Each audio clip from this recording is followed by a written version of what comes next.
कैसे हैं आप लोग? आई होप सभी लोग अच्छे होंगे, खूब बढ़िया होंगे और आप लोग मेरे वीडियोस को देख रहे होंगे। प्लीज़ मेरे वीडियो को देखिए, प्यार करिए और मेरे चैनल को सब्सक्राइब करवाइए। और आपके आसपास जो भी फ्रेंड्स हों या स्टूडेंट्स हों उनको मेरे वीडियोस शेयर करिए, जिससे कि मैं भी इंस्पायर होती रहूं और आपके लिए रोज़ इसी तरीके के अच्छे वीडियोस डालती रहूं। तो बढ़ते हैं आगे। आज का जो मेरा टॉपिक है वो एक बहुत ही करंट टॉपिक है। वैसे तो ये मैथ्स का टॉपिक है, हम लोग इसको क्लास में कैलकुलेशंस के लिए यूज़ करते हैं, लेकिन मैथ्स में जो कैलकुलेशंस करते हैं उसके अलावा आप इसको डे टू डे लाइफ में भी अक्सर यूज़ करते हैं। कहीं भी हम लोग जाते हैं या शॉपिंग करें मार्केट में या कोई भी चीज़ परचेज़ करते हैं या एनीवेयर, तो ये टॉपिक अक्सर यूज़ होता है। मैं बात कर लूँ परसेंटेज की, तो आज का जो मेरा टॉपिक है काफ़ी इंटरेस्टिंग है और थोड़ा सा ट्रिकी भी होता है कई बार। तो चलिए बढ़ते हैं आगे। परसेंटेज की मैं बात कर रही हूँ। परसेंटेज में देखिए ये आता है एक पर एंड सेंट। सेंट का मतलब क्या होता है? हर 100। जैसे अगर हम बात करते हैं ना सेंचुरी, तो it means after every 100 years. तो अगर हम सेंट की बात करें तो सेंट होता है 100 एंड पर का मतलब ये हो गया फॉर एवरी 100 क्वांटिटी या for every 100 item. Suppose a item is 10% of something, it means for every 100 item you are having a 10 of them. ठीक है, अगर हम 10% की बात करें तो 10% किसी भी चीज़ का 10/100 या फिर 1/10 फ्रैक्शन होगा। जैसे मैं आपको फ्रैक्शन पहले बताया था, तो अगर 10% है कोई भी चीज़ तो वो किसी भी क्वांटिटी का 1/10 पार्ट होगा, तो इसको हम परसेंट कहते हैं। सपोज क्वांटिटी दे रखी है इस तरीके की y% of x। What do we mean by this? y% of x को हम इस तरीके से लिख सकते हैं कि y/100 इंटू x। तो अगर आपको कोई भी क्वांटिटी दे रखी है उसका y% फाइंड आउट करना है। सपोज मैं एक एग्जांपल देती हूँ कि जैसे कि there is a person who spends 75% of his income. Suppose तो उसकी सपोज इनकम है 500 रुपीज़, टोटल इनकम उसकी 500 रुपीज़ है। ठीक है, और वो अपनी इनकम का 75% स्पेंड कर देता है ऑन हिज मंथली एक्सपेंडिचर्स। तो how can we find out कि व्हाट इज ही स्पेंडिंग? तो he will be spending 75/100 into 500। ठीक है, 75% खर्च कर रहा है, तो इसका मतलब ये नहीं कि 75 रुपीज़ खर्च कर रहा है। 75% का मतलब ये हुआ कि 75% 500 में से खर्च कर रहा है। तो ये कितना हो जाएगा? 5 5 ज़ा 25, फिर 5 7 ज़ा 35 प्लस 375, मतलब he is spending 375 rupees out of the 500 rupees that he is. चलिए आगे बढ़ते हैं। सपोज एक क्लास में एक क्लास है, ठीक है, उसमें जो आपके टोटल नंबर ऑफ स्टूडेंट्स हैं, टोटल स्टूडेंट्स हैं 1000। एक मैंने ज़्यादा बोल दिया, क्लास में इतने होंगे नहीं, वैसे अगर हम स्कूल कहना चाहिए, इसको हम स्कूल कर लेते हैं। ठीक है, suppose in school there are total students 1000 और आपको मैंने ये बताया कि 40% जो है वो गर्ल्स हैं उस स्कूल में। तो you have to tell that कितनी गर्ल्स हो गई, कितनी बॉयज़। खाली मैंने आपको ये बताया है कि 40% गर्ल्स हैं, तो आपको बताना है find number of girls and number of boys. देखिए क्वेश्चन देखिए कि in a school there are total students 1000, 40% out of them are girls. You have to tell the number of girls and number of boys. See, अगर 40% girls हैं तो automatically 100 में से 40% तो आपकी गर्ल्स हो गई। टोटल परसेंट होता है 100, उसमें से 40% गर्ल्स, तो बॉयज़ कितना हो गया? 60%। इतनी बात तो क्लियर है, 40% गर्ल्स, 60% बॉयज़। अब आपको फाइंड आउट करना है number of girls and number of boys. अभी ये 40 और 60 ये नंबर नहीं है, ये है हमारा परसेंटेज। तो अगर हमें नंबर निकालना है तो हम कर सकते हैं 40/100 इंटू 1000, जो मैंने आपको अभी फॉर्मूला बताया था। और बॉयज़ के लिए आप कर सकते हैं 60/100 इंटू 1000। इस टाइप से इसको आप सॉल्व कर लीजिए, तो आपकी कितनी हो जाएंगी? 400 गर्ल्स एंड 600 बॉयज़। अगर आप दोनों को ऐड करेंगे तो टोटल आपका 1000 आएगा। जब भी कभी हम परसेंटेज कैलकुलेट करते हैं तो ऐसी वैल्यूज निकल के आती है कि उनका सम जब आप करेंगे तो वो टोटल के इक्वल होंगी। तो आई होप आपको समझ में आया होगा। Next we come to changing percent into fractions. Now we have to convert the percentage into fractions. कैसे कर सकते हैं? सपोज आपको कोई भी क्वांटिटी दे रखी है 25% और आपको बताना है कि फ्रैक्शन के फॉर्म में क्या होगा। तो इसको बहुत सिंपली आप देख सकते हैं, कोई भी क्वांटिटी इस तरीके से देखिए, आप ऐसे लिखिए और उसको आप सॉल्व कर लीजिए, तो ये आएगा 1/4। ठीक है, अगर आप इसको देख लीजिए, अगर आप करें 40%, तो 40% का मतलब क्या होगा? 40/100। इस तरीके से आप सॉल्व कर लीजिए 2/5, तो दिस विल बी 2/5। ठीक है, 20% निकाल लीजिए। 20% कितना होगा? 20/100, तो इट विल बी 1/5। इस तरीके से हम किसी भी परसेंट को फ्रैक्शन में चेंज कर सकते हैं और इस फ्रैक्शन को यूज कर सकते हैं आगे कोई नंबर या फिर किसी क्वांटिटी की वैल्यू फाइंड आउट करने के लिए। ये नाउ वी सी, हमें अगर परसेंट को डेसिमल्स में चेंज करना है, तो मैंने यही सेम एग्जांपल लिया, 25%, 40% एंड 20%। तो 25% को कैसे चेंज करेंगे? 25/100, तो इट विल बी 0.25। ये आपको आता होगा, नहीं तो आप मेरा वीडियो चेकआउट कर लीजिएगा डेसिमल्स कैसे फाइंड आउट करते हैं। 40% है तो 40/100, तो 0 से 0 cancel and it will be 0.4। 20% का मतलब क्या हो जाएगा? 0.2। तो this is how we can convert the percentage into. आगे मैं आप लोग को एक क्वेश्चन समझाती हूँ, क्वेश्चन की हेल्प से ये चीज़ समझा रही हूँ। Percentage in an election 2 candidates fought, मतलब 2 कैंडिडेट्स खड़े हुए इलेक्शन में।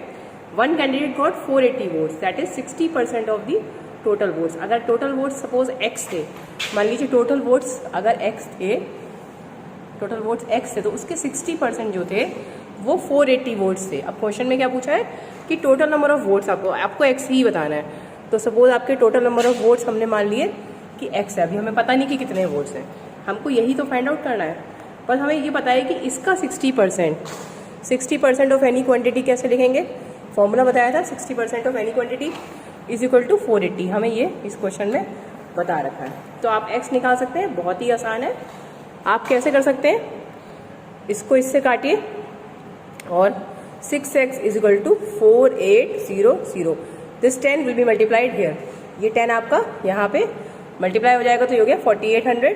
तो x will be 4800 divided by 6, so it will B 6 8 48 and 00, तो 800। तो आपके टोटल वोट्स कितने हो गए? 800। ठीक है बच्चों, समझ में आया? देखिए फिर से देख लीजिए, एक इलेक्शन में 2 कैंडिडेट्स खड़े हुए, एक कैंडिडेट को 480 वोट्स मिले जो कि टोटल वोट्स का 60% है। तो हमने अज्यूम करा कि टोटल वोट्स x है। अब टोटल नंबर ऑफ वोट्स पता नहीं है, पर हमें ये पता है कि 60% of total votes is equal to 480। तो हमने इसको जब सॉल्व करा, 6x बचा क्योंकि 0 को 0 से कैंसिल कर दिया, तो 6x इज इक्वल टू 4800। ये 10 इधर चला गया और इसको सॉल्व करने पे 800 आया। तो मेरे ख्याल से समझ में आया होगा आपको। चलिए आज एक और क्वेश्चन देती हूँ, उसके बाद यहीं पे क्लास एंड करूँगी। आप लोग को अगर और कोई डाउट्स हो तो आप मुझसे कमेंट बॉक्स में पूछिए, मैं आपके प्रॉब्लम को सॉल्व करने के लिए पूरी कोशिश करूँगी। जहाँ तक उम्मीद है आपको खुशी मिलेगी, सेटिस्फैक्शन मिलेगी। आप मेरे इस वीडियो को देखिए, क्वेश्चंस को देखिए और आपके जो डाउट्स हो उनको कमेंट बॉक्स में पूछिए। तो देखिए मेरा क्वेश्चन है, salary of A is 30% more than salary of B. मतलब 3 कैंडिडेट्स हैं इसमें, ए बी एंड सी। तो सबसे पहले इन्होंने दिया ए की सैलरी जो कि बी वाले की सैलरी से 30% ज़्यादा है। तो इसमें एक इंपॉर्टेंट वर्ड आ रहा है मोर, इस पर ध्यान दीजिएगा। दूसरा है salary of B is 40% of C. तो बी की सैलरी जो है वो बी के 40% है। यहाँ पे कोई मोर वर्ड नहीं आया, खाली इतना है कि जो भी सी की सैलरी है उसका 40%, 40% बी की सैलरी है। और अगर तीनों की सैलरी का सम दिया है 7680 रुपीज़, आपको ए की सैलरी बतानी है। तो चलिए कैसे सॉल्व करेंगे इसको, थोड़ा आप सोचिए। चलिए मैं बताती हूँ आपको। सबसे पहले हमें ये पता है कि A plus B plus C is 7680। Equation बनाएंगे, उसी से सॉल्व करेंगे। आप सबसे पहले आप देखिए बी कितना है, 40% ऑफ सी। 40% ऑफ सी है, इसको आप और सॉल्व कर सकते हैं। तो b is equal to 2/5 of C, इस तरीके से b लिख सकते हैं। ठीक है, वहीं दूसरी तरफ a is equal to b plus 30/100 b। अब देखिए मैंने इसको ऐड कराया, दोनों में डिफरेंस है। बी तो इसका 40% था तो डायरेक्ट लिख दिया। यहाँ पे हमने प्लस करा है बी प्लस, बी की जो भी सैलरी है उससे 30% ज़्यादा है, तो इसको हम ऐसे लिखेंगे। तो ये कितना हो जाएगा हमारा, इसको भी अगर हम सॉल्व कर दें तो ये हमारा कितना हो जाएगा, ये हमारा हो जाएगा 100B प्लस 30B बाय 100। ठीक है, तो ये कितना हो गया 130B बाय 100। इसको सॉल्व कर लीजिए तो ये हो गया 13B बाय 10।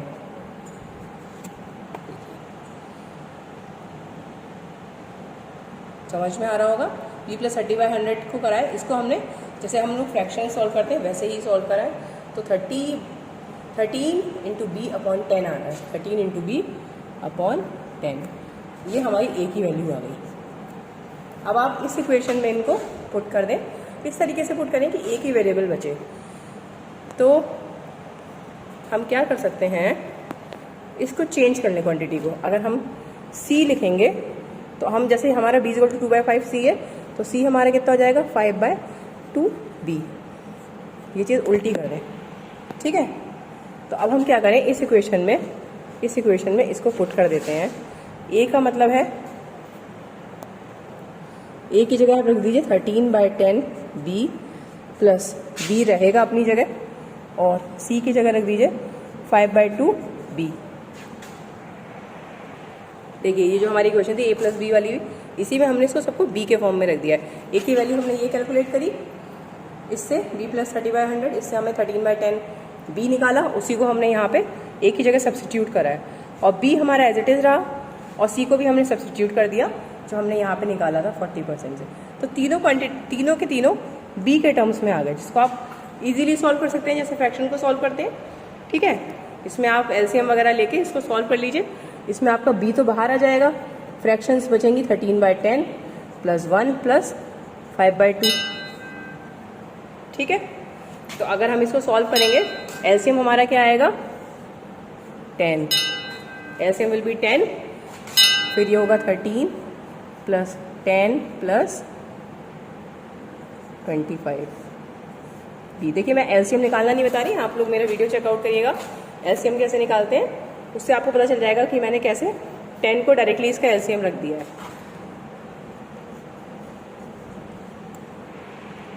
इसको हम सॉल्व कर रहे हैं फर्दर, तो हमारा ये पूरा सॉल्व होके आ रहा है 13 प्लस 10 प्लस 25 अगर आप ऐड करेंगे तो टोटल आएगा आपका ये 48/10 b = 7680। 48/10 b = 7680। इसको सॉल्व करेंगे आप तो ये हो जाएगा 76800/48। ये इधर चला गया, ये इधर आ गया। ठीक है, अब हम इसको सॉल्व कर दीजिए।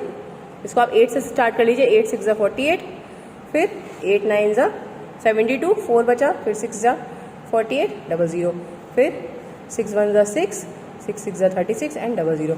तो b हमारे कितना आ गया 1600। b हमारा आया 1600। हमें निकालना क्या था a, we have to find the salary of a। तो a की वैल्यू जो ये इक्वेशन थी आप डायरेक्टली इसको यूज़ कर सकते हैं, 13/10 इंटू b। तो यहाँ पे आप लिख दीजिए since a = 13/10 into b it is equal to 13/10 into 1600। इसको आप काटिए और इसको इससे मल्टीप्लाई करेंगे तो क्या आएगा 13 इंटू 16, इसको मल्टीप्लाई करेंगे 13 इंटू 160, तो हमारा आंसर आएगा 2080। तो a की सैलरी कितनी है 2080। तो आंसर हमारा हो गया 2080 रुपीज़। ठीक है, एक बार फिर से बता देती हूँ कि salary of A is 30% more than salary of B. A की सैलरी बी की 30% ज़्यादा है, और बी की सैलरी जो है वो 40% है। तीनों की सैलरी का सम दे रखा है। तो आपको अगर बताना है ए की सैलरी तो कैसे निकालेंगे, सबसे पहले हमने, अभी तो मैंने फिलहाल बोर्ड पे इतनी जगह नहीं बची है तो वो रब हो गया है, मैंने आप लोगों को उसी टाइम बता दिया था कि हमने सबसे पहले ये लिख लिया था, टोटल सैलरी लिख ली 7680। उसके बाद ए को हमने बी के टर्म्स में लिखा कि बी प्लस कितना था 30% ना, हाँ ये देखिए ये दे रखा है 30%, तो हमने लिखा था 30/100 ऑफ बी। इसको जब सॉल्व करा था तो ये आ गया था 13/10 ऑफ बी। और फिर हमने सी के लिए इसके लिए लिखा था, तो बी हमारा क्या था 40/100 ऑफ सी, तो ये हमारा आ गया था 2/5 ऑफ सी। ठीक है, इसको हमने उल्टा कर लिया था, सी को बी के टर्म्स में लिख लिया था, जो कि हमने इस इक्वेशन में पुट करा, इसको सॉल्व करा, सॉल्व करने पे वैल्यू आ गई 2080, तो आंसर है 2080। आई होप स्टूडेंट्स आपको समझ आ गया होगा। अब आप ऐसे ही और क्वेश्चन सॉल्व करिए, और अगर आपको डाउट हो तो मुझसे। व्यूअर्स, कैसा लगा आपको मेरा वीडियो? आई होप आपको मेरा वीडियो पसंद आया होगा। आज मैंने इसमें आपको 2 क्वेश्चन सॉल्व करके बताए, परसेंटेज फाइंड आउट करने के, दोनों ही अलग टाइप के क्वेश्चन थे। तो आप लोग को भी अगर परसेंटेज की कहीं प्रॉब्लम हो तो आप लोग इसी टाइप के क्वेश्चंस का सॉल्व कर सकते हैं, और आप मुझे कमेंट बॉक्स में पूछ सकते हैं। एक चीज़ और इम्पॉर्टेंट मैं आपको बताना भूल गई, जो कि काफ़ी इंपॉर्टेंट है। जैसे मैंने कहा था डे टू डे लाइफ वाली बात, अगर सपोज आप किसी शॉप पे जाते हैं शॉपिंग करने के लिए, और वहाँ पे डिस्काउंट दे रखा है कि this particular item is 10% of, या अगर आपको सेल मिल रही है, कोई भी मान लीजिए आपने कोई ड्रेस परचेज़ करी जो कि 2000 रुपीज़ की है, और उसमें 40% का डिस्काउंट है, तो डियर उसमें 40 रुपीज़ का डिस्काउंट नहीं है, 40% का डिस्काउंट है। तो 40% के लिए आपको वही फॉर्मूला लगाना पड़ेगा जो मैंने स्टार्टिंग में बताया था, 40/100 इंटू 2000। तो आप उससे कैलकुलेट करेंगे तो आपका आंसर कितना, आपकी ड्रेस जो है 40% लेस हो जाएगी। आपको उसमें से माइनस भी करना पड़ेगा, तो 40% ऑफ 2000 आप निकालेंगे, तो आपको जो ड्रेस है वो 40% लेस करके मिलेगी, मतलब 800 रुपीज़ लेस करके मिलेगी। 40% ऑफ 2000 विल बी 800। देखिए 50% ऑफ 2000 कितना हो जाएगा, हाफ 1000, ठीक है, और 10% कितना होगा 100। तो आप ऐसे ही ऐड कर सकते हैं कि जैसे अगर आप 20% निकालेंगे तो 400 हो जाएगा। तो इस तरीके से अगर आप कैलकुलेट करेंगे 40%, जैसे 10% कितना होगा 200, 2000 की बात कर रही हूँ मैं, 10% कितना 200, 20% कितना 400, 40% कितना 800। तो 800 माइनस करेंगे 2000 में से, तो आपको जो डिफरेंस आएगा मतलब कितना आएगा 1200 रुपये का। तो आपको 1200 रुपये का पेमेंट करना है, ना कि आपको 400 रुपीज़ का, या जो भी आप समझ रहे हो करना हो। तो मेरे ख्याल से आपको समझ में आ गया होगा। चलिए मैं अब चैनल को यहीं, अपने इस वीडियो को यहीं ख़त्म करती हूँ। आप मेरे चैनल को प्लीज़ लाइक शेयर सब्सक्राइब ज़रूर करिएगा। ऐसे ही मैं आप लोगों को अच्छे अच्छे वीडियोज़ देती रहूँगी, और आप लोग भी मेरे से जुड़े रहिएगा। Till then